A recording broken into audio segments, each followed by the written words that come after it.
చెప్పతావనా? ఓ వీరేష్ నువ్వా? నాది ఎవరు అనుకుంటున్నాను.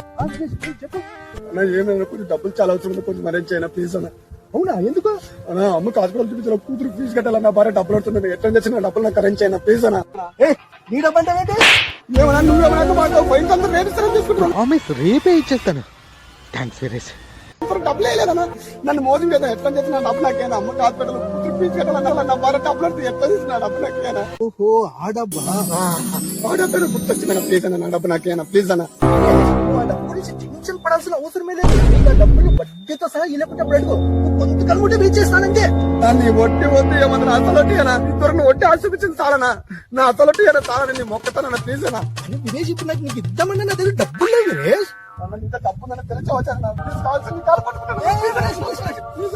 ఏంటి వీరేష్ మరి నువ్వు ఇంతగా చేసిపోతున్నావు? అమ్మకి హాస్పిటల్ కూతురు ఫీజు పిల్లలతో ఉంటుందన్న, ఎట్లా చదివి నా డబ్బు నాకేనా ప్లీజ్ అన్నా నాన్న, ప్లీజ్ అన్నా. నేను అప్పు తీసుకున్నప్పుడు కూడా ఇంతగా అడుక్కోలేదు కదా నువ్వు.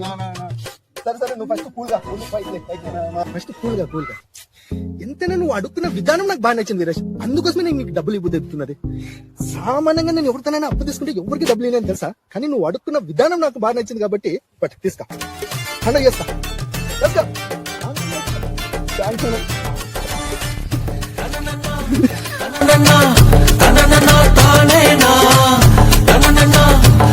నేను అప్పు అయితే డబ్బు వసూలు చేసుకున్నాను.